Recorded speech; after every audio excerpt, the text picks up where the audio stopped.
নমস্কার বন্ধুরা, cooking queen বেঙ্গলিতে আপনাদের সবাইকে স্বাগত জানাই। আজকে আপনাদের সাথে শেয়ার করছি দারুণ লোভনীয় স্বাদের সাবু মাখা। উপোসের দিন বা যে কোনো দিনে এইভাবে একবার সাবু মাখা বাড়িতে বানিয়ে দেখতে পারেন।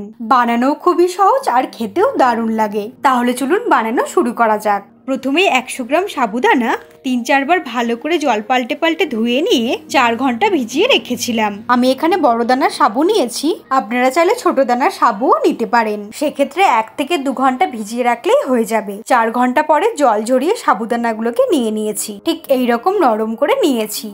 এইবার সাবুর মধ্যে নিয়ে নিচ্ছি একটা কাঁঠালি কলা, এর মধ্যে দিয়ে দিচ্ছি কিছুটা পরিমাণে কাজু বাদাম কুচি, দিচ্ছি 12 থেকে 15টা কিশমিশ, এর সঙ্গে অ্যাড করে দিচ্ছি 5টা বীজ ছাড়িয়ে নেওয়া খেজুর, দিয়ে দিচ্ছি 2 টিস্পুন ড্রাই নারকেল কোড়া। নারকেল কোড়াটা দেওয়ার ফলে সাবু মাখাটা খেতে অনেক বেশি ভালো লাগে। এর সঙ্গে অ্যাড করে দিচ্ছি 2 টিস্পুন আমুল দুধ, দিয়ে দিচ্ছি 2 টিস্পুন চিনি। চিনিটা কিন্তু নিজেদের স্বাদ মতো অ্যাড করতে হবে। সমস্ত উপকরণগুলোকে হাত দিয়ে প্রথমে ভালো করে মেখে নিতে হবে। কলাটাকে একটু এইভাবে হাত দিয়ে স্ম্যাশ করে নিতে হবে। আপনারা চাইলে ছুরি দিয়ে স্লাইস করেও কেটে নিতে পারেন। এইভাবে হাত দিয়ে মেখে নিলে সাবু মাখাটা খেতে অনেক বেশি ভালো লাগবে।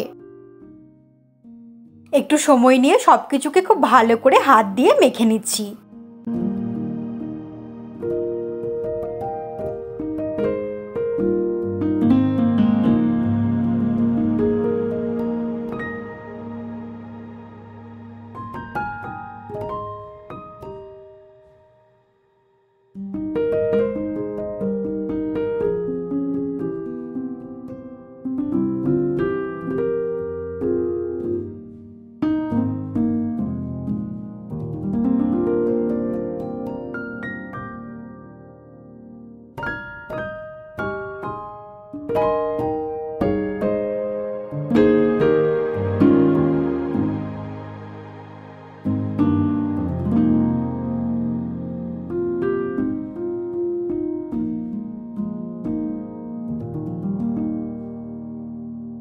এইভাবে খুব ভালো করে মেখে নিলাম। এখন এর মধ্যে দিয়ে দিচ্ছি 1/2 কাপ পরিমাণে লিকুইড দুধ। দুধটা আমি আগে থেকেই ফুটিয়ে ঠান্ডা করেই রেখেছিলাম।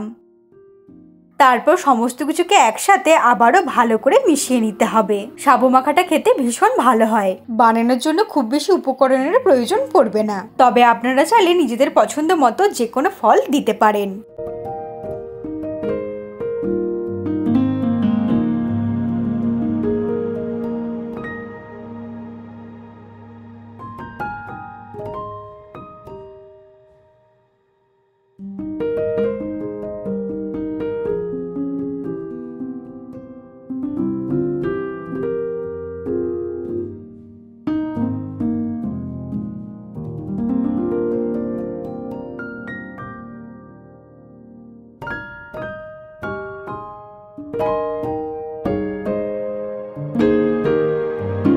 সমস্ত কিছু খুব ভালো করে মেশানো হয়ে গেছে। সাবু মাখাটা একেবারেই রেডি। এইবার আমি সার্ভ করে নেব। সার্ভ করার সময় সাবু মাখার ওপরে দিয়ে দিচ্ছি বীজটা বের করে লম্বা লম্বা করে কেটে রাখা খেজুর। এতে দেখতে বেশ ভালো লাগবে।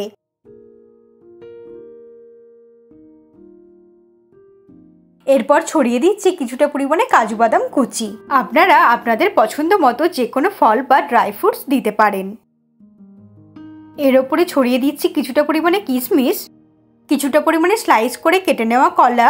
এইভাবে ওপরে ওপরে রেখে দিতে হবে। সবশেষে ছড়িয়ে দিচ্ছি কিছুটা পরিমাণে ড্রাই নারকেল কোড়া। এতে সাবু মাখাটা দেখতেও অনেক বেশি ভালো লাগবে আর খেতেও ভালো লাগবে। এইভাবে একবার বাড়িতে বানিয়ে দেখুন, আশা করি সবার খুব ভালো লাগবে। ভালো লাগলে অবশ্যই আমাকে কমেন্ট করে জানাবেন। এরকমই সহজ সহজ রেসিপি সবার আগে দেখার জন্য কুকিং কুইন বেঙ্গলি সাবস্ক্রাইব করে পরিবারের সদস্য হয়ে যান। আর লাইক আর শেয়ার করে অবশ্যই আমাকে সাপোর্ট করতে ভুলবেন না।